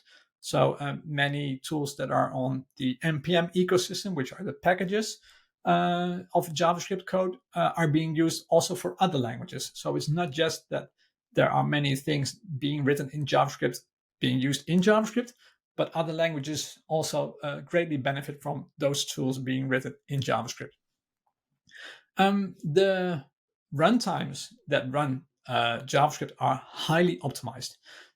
There are things about the language that make it harder for a browser to optimize. So usually static languages are easier to optimize, and JavaScript is dynamic and weakly typed. But there has been so much innovation in browser engines that the JavaScript is actually quite performant nowadays. And those engines like V8 and there are others, they are incredibly sophisticated, and they got a huge amount of new technology that make JavaScript quite a performant language, even though it is not the ideal language to be performant in. It is a relatively small language. It's being expanded on, but the core is actually quite small, which makes it relatively easy to learn. This is also helped by the fact that you can run your code in the browser, which gives you a very neat and visual way of learning the language. So you can do alerts, console logs, and that is much nicer than maybe having to compile and then run things. So I think the fact that you can make a very visual thing out of your learning process with JavaScript, that really helps learning the language. The language spec is updated frequently. So you get a version in 2021, 22, 23, and each of those versions adds a little bit to the language. So whilst the language started out as a very small language, it is slowly expanding to be a bit bigger. So things like async await, string interpolation, etc. have been added to the language, and there is still innovation going on, like decorators, etc. Also, the tooling is very innovative. So you have now tools around the JavaScript ecosystem that are written in other languages. So you have an ES build, a Bun.js, a Deno, and they are written in different languages, and they target JavaScript. So it's almost come full circle, where JavaScript is the target for other languages. But there's a huge amount of innovation in the JavaScript world.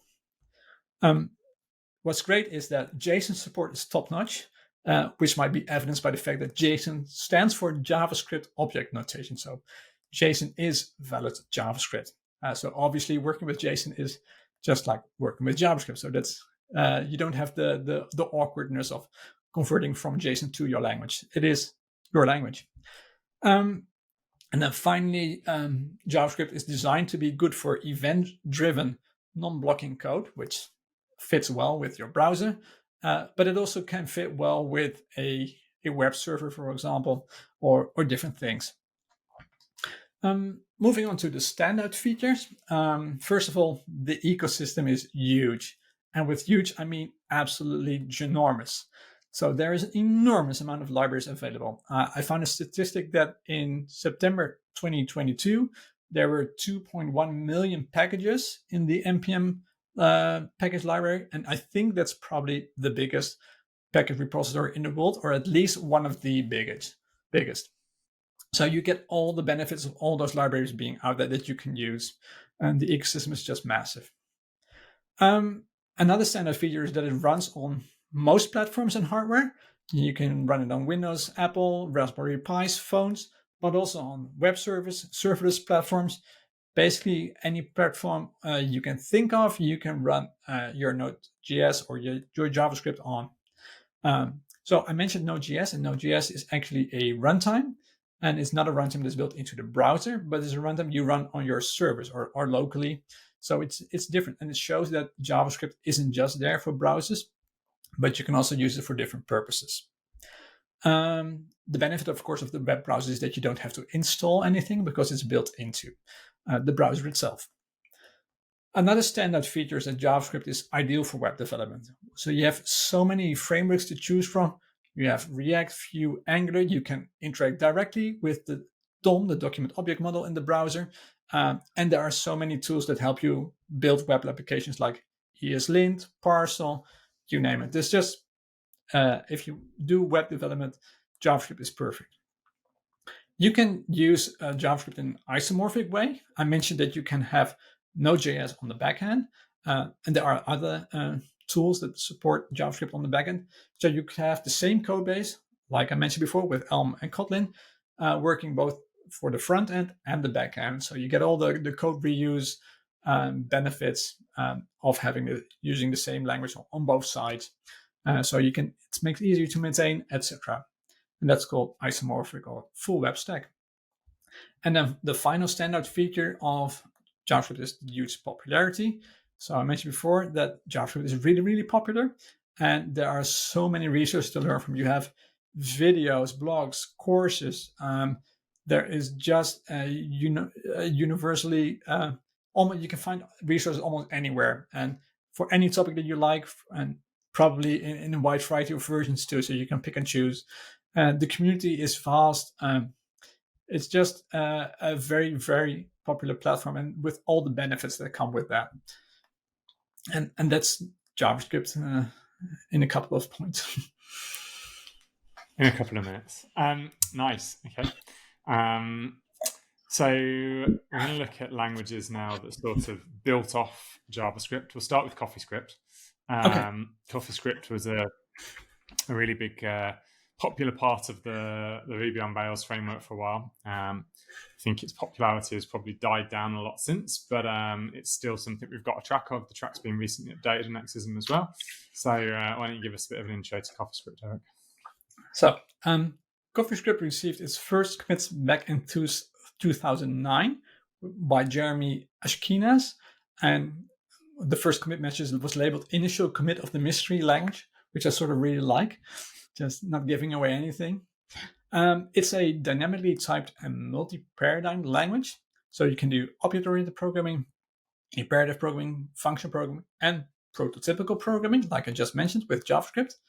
And CoffeeScript compiles to JavaScript. This is known as transpiling also. And the golden rule of CoffeeScript is it is just JavaScript.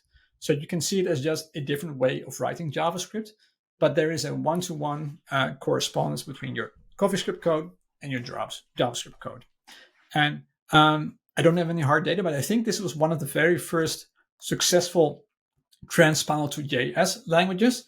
We now have many languages that target JS as their target platform, but CoffeeScript was one of the first that really did it well, and that was quite popular for a long time. And it became popular because CoffeeScript was purposefully designed to not have some of the more quirky things about JavaScript. So some of the things that people often struggled with was the this binding being potentially different between calls and not being what you would expect based on your experience in other languages. And CoffeeScript aligned this with what you probably already knew. Back at the time, JavaScript didn't have classes. So CoffeeScript had a lot of things that JavaScript did not have. And it had less verbosity because it converted all the curly braces into an indentation significant syntax, which means that white space is important for your scoping. It became also really popular because of what you just said, is that it was included in Ruby on Rails from version 3.1. So a lot of Ruby on Rails developers used CoffeeScript, and that greatly helped with its popularity. In 2017, the language received its 2.0 version, which sort of got things the other way around. So JavaScript was being updated regularly, and now the latest of the JavaScript changes were being included in CoffeeScript. But it still receives an update about once a year. And originally, the compiler was written in Ruby, but it was actually replaced by a self-hosting compiler in CoffeeScript a year later. But that probably goes to show its Ruby influences. You can, by the way, directly run the compiler in your browser. It doesn't depend on Node.js or anything like that. So you could even have your browser load CoffeeScript files and have it compiled to JavaScript on the fly, although that's not optimal performance-wise. I mentioned that CoffeeScript adopted things from JavaScript, but it's also definitely true the other way around. So CoffeeScript was influential in that it inspired JavaScript to adopt certain features. So the lambda arrow syntax, classes, and a couple of other things. There was a presentation somewhere, I think by Brandon Ike, that lists all the things that they looked at for JavaScript new features, and they were looking at how CoffeeScript did it, because CoffeeScript was very popular of the things they did, and JavaScript just adopted some of those features. So I think that's a major compliment to CoffeeScript. It used to be used in all sorts of Rails applications, of course, and it was also used by Dropbox, although they later on dropped that, pun intended. Why is CoffeeScript a great language? Well, it has very clean and concise syntax, and the syntax is inspired by Python, Ruby, and Haskell, and a couple of others, which made it less verbose than JavaScript. So I mentioned that it is white space sensitive, which means that you don't have as many curly braces, and you can see the structure of your code just by looking at your screen. It also has simplified semantics. What I mean by that is that some things that you have to know in JavaScript, for example, that you have the double equal sign and the triple equal sign for comparison, whereas the triple equal sign is strict equality, so they have to be of the same type. And usually that's what you want, but many people use the double equals because that's how it is done in other languages, and they might not even know of the triple equals. So CoffeeScript thought, well, let's just make the double equal sign transpile to the triple equals. So that's an example of where they were very pragmatic and trying to align better with what other people knew from other languages. They also don't have let, var, and const. It's just like Ruby, just assigning to a name. And they have the, what I mentioned before, the this binding confusion. They don't have that because they have a very fixed way of doing that is better aligned with what people know from other languages. Another reason why it's great is that it's expression based, which means that you can assign the result of an if expression to a variable. That's quite functional, and that really allows for some very nice code. And CoffeeScript has lots of syntactic sugar. For example, you can use the @ sign instead of this, which is a bit shorter. You can use yes or on instead of true. I'm not sure I like that, but it is syntactic sugar. You have the double slash for floor division, which is often what you want, and there is much more. So there's a lot of syntactic sugar in CoffeeScript to make it more fun to work with.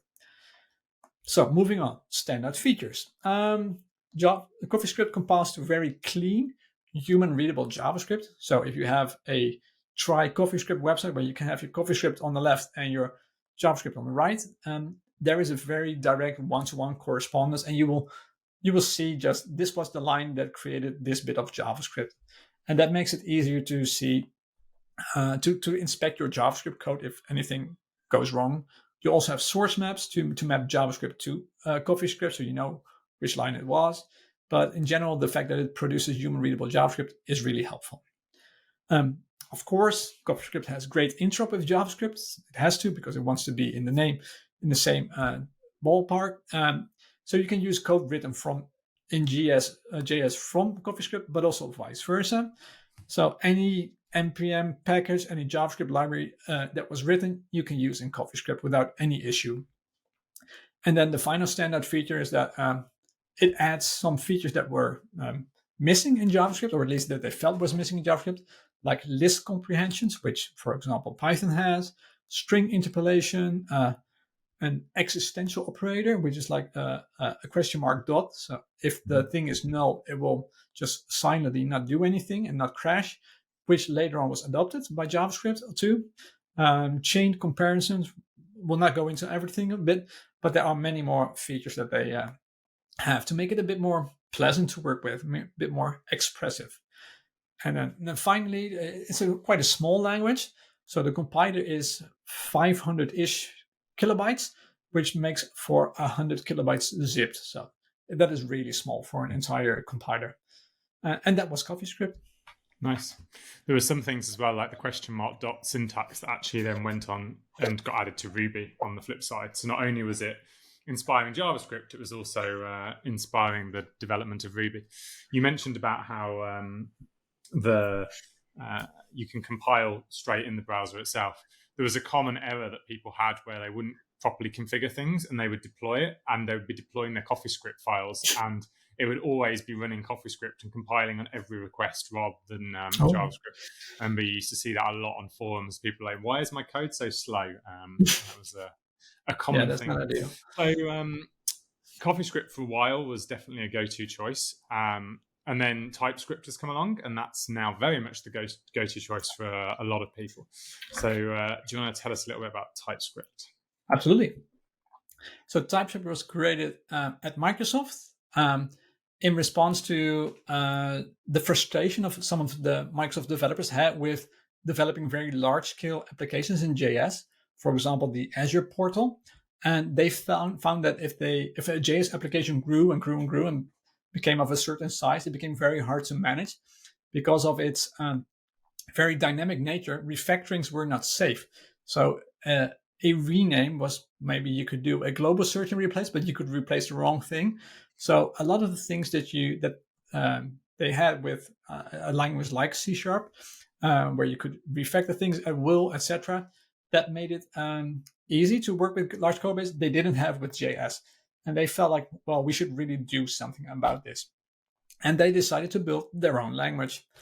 One of the people that got involved was Anders Helsberg, which we mentioned before, who was the author of the Delphi Object Pascal version and the lead architect of C#. And he was involved with the design of TypeScript.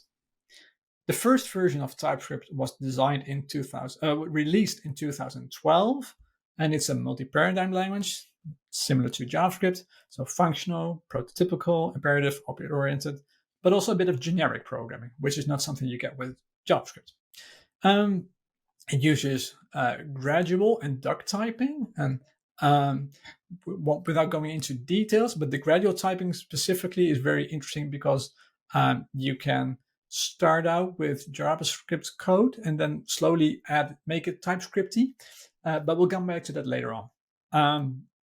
Obviously, TypeScript compiles to JS because that was what it was intended to do, and it's used primarily for, well, everything that JavaScript is used for. So websites, front ends, back ends, scripts, and command line tools. The reasons why TypeScript is great is one of them is that it has a very powerful and flexible type system.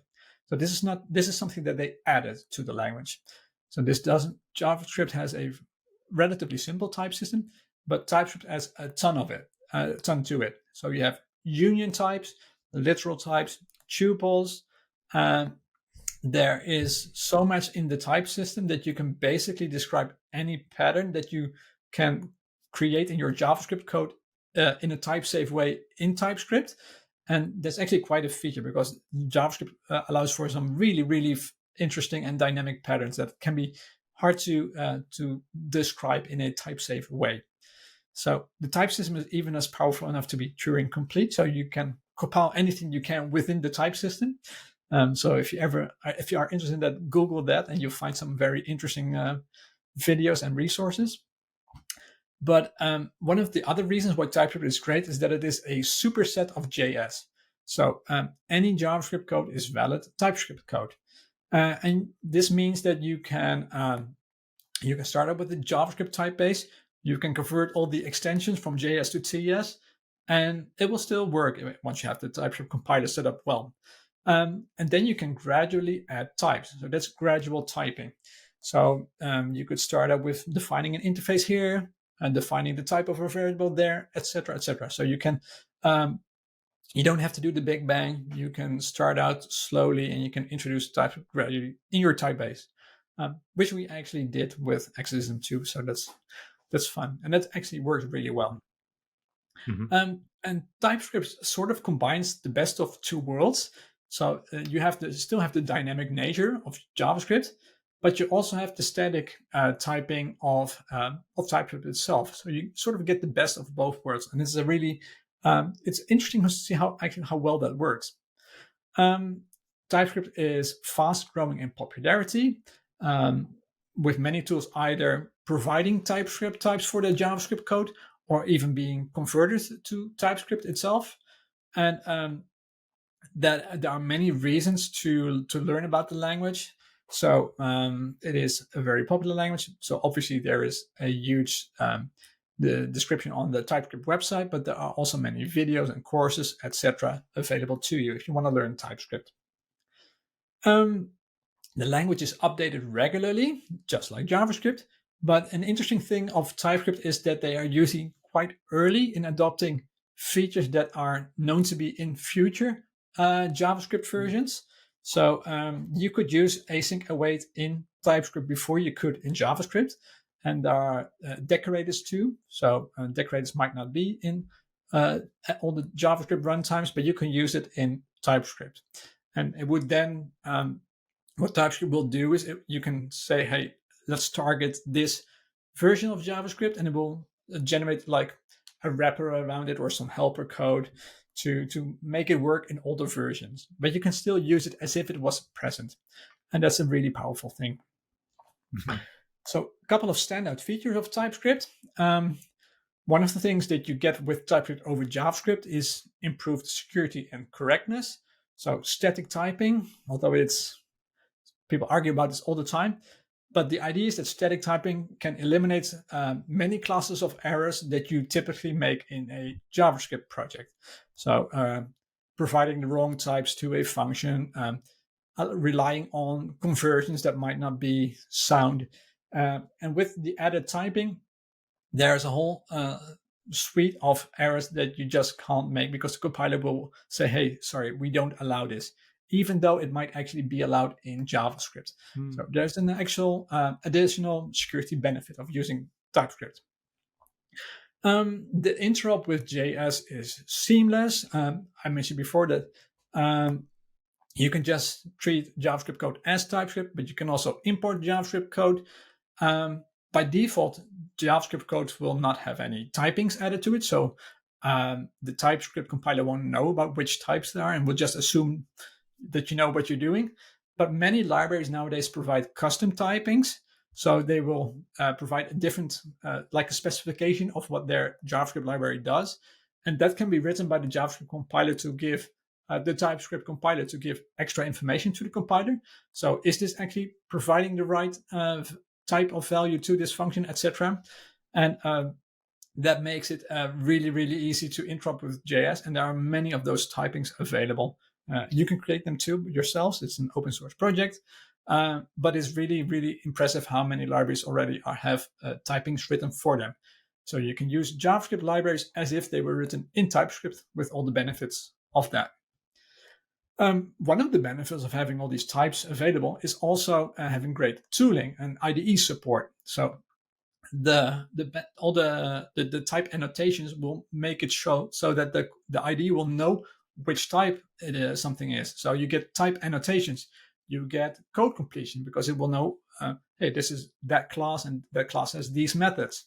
And you can even do large safe scale refactorings across all your files, even if it's a huge project, which are things that you don't get with JavaScript. And then finally, you get all the benefits of running in a JS ecosystem. So huge number of packages, lots of tooling, large community, etc. So standing on the shoulders of giants, I think. That was TypeScript. Yeah, for sure. 3 more to go, Erik. Get some more water in. If you want to pause and get some water, just shout, by the way. We're going to do PureScript next. We have, just so everyone knows, we have PureScript, PHP, and ReasonML left. So let's start with PureScript now. Okay. So PureScript was designed by Phil Freeman, and its first version was released in 2013. He started to work on PureScript because he wasn't satisfied with any of the existing attempts to transpile Haskell to JavaScript. So obviously, Phil Freeman was a Haskell fan. And PureScript is thus a strong and statically typed language, like Haskell. It compiles to JS, and it's, like Haskell, a purely functional language. So There's no multi-paradigm option here. You just do functional programming. The syntax and features are inspired by Haskell with some omissions, but it is quite full-featured, and it is used primarily to build web applications, but you can also use it to build server-side apps or desktop applications via Electron, but mostly web apps. So why is it great? Well, it shares much of what makes Haskell great. So it has a very strong and powerful type system. You get algebraic data types, you get type classes, higher kinded types, all sorts of fancy things. It's very expressive. You have pattern matching, type inference, etc. You have type safety. You don't have nulls. You have immutable types, and it's purely functional. So side effects are encoded in the type system. It's basically Haskell for in the browser. With the key difference is probably that it's eagerly evaluated, whereas Haskell is lazily evaluated. We'll not go into that, but if you are interested in that, go watch the Haskell video that we did. It also has easy and type-safe decoding of JSON values to types. So JSON is untyped, whereas Haskell is, of course, strongly typed, and you want to convert one from the other if you send them over the wire. And you can do that in a very nice way. It compiles like TypeScript and CoffeeScript before to human-readable JavaScript, and it has good tooling because once again you have these types, and that allows the IDEs and the tooling to give you more information about the structure and the types in your code. The standout features for PureScript are that it has a very functional core, and that's actually quite well suited towards building web applications. Like in Elm, it turns out that functional programming can work really well with the web, and there are no runtime errors, just like with Elm, because, well, most of these errors will have been caught by the type system before you actually compile it. It has excellent JS interop, which goes without saying, and it compiles to quite efficient JavaScript. So there was an effort to make PureScript really, really fast compared to other languages. And that was PureScript. Nice. Short and sweet. We'll do ReasonML next, and then we'll finish with PHP as a classic language. Yeah, ReasonML then, Erik. Okay, ReasonML was created by Jordan Walke at Facebook, and the first version was released in 2016. Jordan Walke was also, by the way, one of the people that worked on React, so that's quite interesting. Very productive fella. The language is based on OCaml, which is also an ML language. So the last part of ReasonML, ML, is a family of functional languages, of which OCaml is one of them. So it has OCaml-like syntax with some idiosyncrasies removed, and it's specifically designed to work well with JS. So some features are tweaked to make it better for JS interop. It is a statically typed and functional language. It's a compiled language, compiled to JS, but because it is almost OCaml, you can actually use the OCaml toolchain to also compile it to native code. So it's almost like OCaml in the browser, but also outside of the browser. And it's mostly used to build websites. It's being used at Facebook. And there are a couple of reasons why the language is great. So first of all, it has all of the goodness of OCaml, but in a web environment. So like PureScript before, you get the benefits of the language it was based on. And in the case of OCaml, it also has a very powerful type system. So all values are typed with simpler types, so records, variants, options. So less complex types, no more undefined errors, pattern matching, type inference, destructuring, no nulls, immutability by default. So many of the functional language benefits you get with ReasonML. It compiles to human-readable JavaScript, which is obviously very useful. And as I mentioned before, it can be compiled to OCaml and the other way around too, meaning you get access to everything that's in the OCaml ecosystem. So linting, but also compilers, etc. It has a couple of standout features. Probably the standout feature is that it has really fast compile times. So if you compile your ReasonML code to JavaScript, that's actually very, very fast. And that means it is easier to iterate on your code. You don't have to wait as long.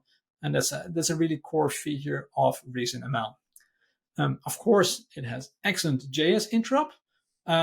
But one of the nice things that it also has is that it can generate TypeScript types. So if you have a ReasonML library, you can generate the TypeScript types. So that means that other people can use your library with all the typing goodness that comes with it. You can also interrupt with C code if you go to the non-website route. And the language itself even supports JSX-like syntax, which is the special syntax that React is using. And that's ReasonML. Nice. The guy obviously likes creating things that start with Ria. I don't know what the next language will be. We've got React, ReasonML. We'll see what he comes up with next. Cool. Final one then, Erik, at the end of this mammoth journey. The recording my laptop crashed halfway through, you might have seen, and I'm really hoping it hasn't lost the first half of this because Erik will kill me if it has. But or trust the software we're using that guarantees such things shouldn't interrupt it. So the final one then, Erik, is PHP. Okay, PHP was developed and implemented by Rasmus Lerdorf in 1993. It was first released in 1995. Its name is a recursive initialism. So PHP : hypertext preprocessor. So the P of PHP, the H of hypertext, and the P of preprocessor. It's recursion. It's funny. It's a dynamically and weakly typed language, so like JavaScript actually.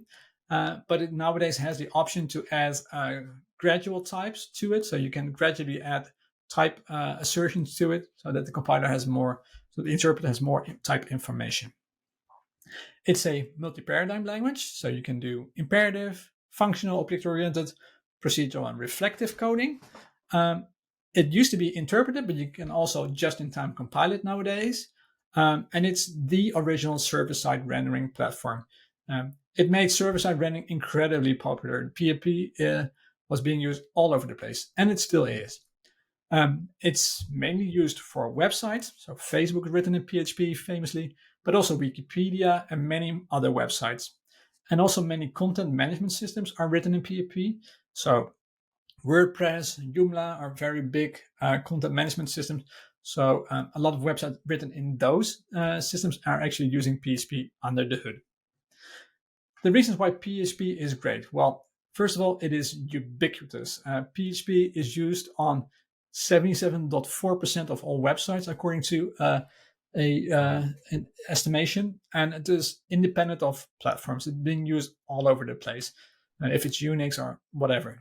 PHP has very simple syntax, which is very similar to other established programming languages like Java or C, and that makes PHP a relatively easy language to learn. Another great feature is that it's general purpose, so you can use it for many different use cases, like building websites, of course, but also creating small web scripts, and even other use cases like running on, for example, a cloud platform, etc. So you can use it for different purposes. It is a very established language with wide adoption, which means that you have many learning resources, a big community, lots of frameworks and libraries that exist. So lots of things to build on that you don't have to build yourself. It has very strong database support. So it is very easy to create a PHP website that just directly reads data from your database and presents it as a website. And that was one of the reasons why it became also very popular, because, as I mentioned before, many websites are actually just shells over a database, and PHP is excellent for doing that. It's still in active development with new features being added regularly. So namespaces were added at some point, and a lot of new features are being added. It's still being updated regularly. It's fully cross-platform, so it runs on Windows, Mac, Linux, Unix, whatever.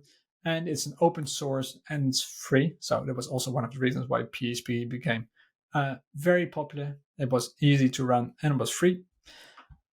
So moving on to the standout features of PHP. It's very simple to run and deploy. So you don't have a build chain, you don't have any compilers.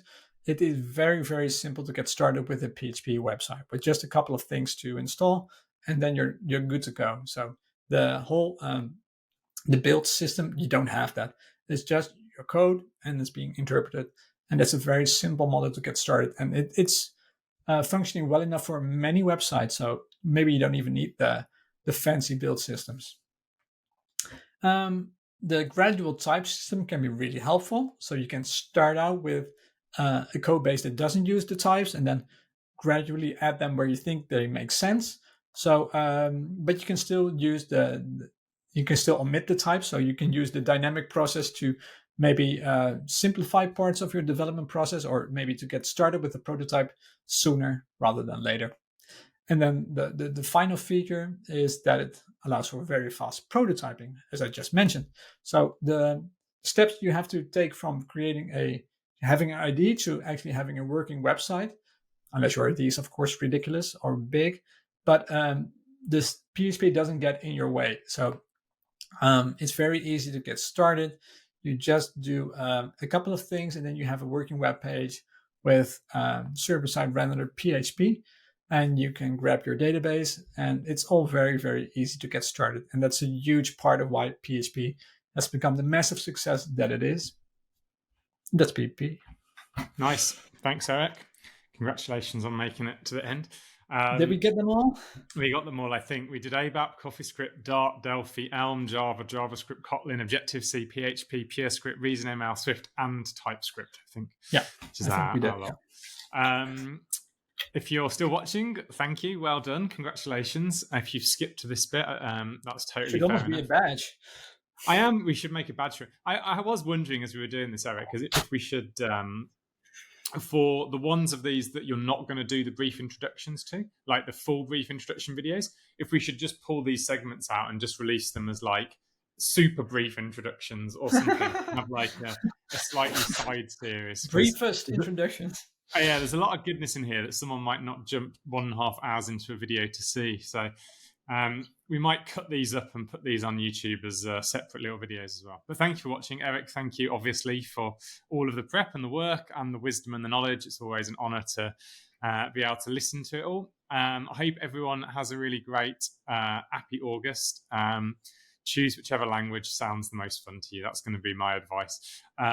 We did have some extra sections on helping you choose a language, but I think we'll leave the video here. Have a great August, and tell us what you're going to do in the comments. We'll see you on the forums and on Discord. Thanks, Erik. Thanks, everyone. Bye, everybody. Bye.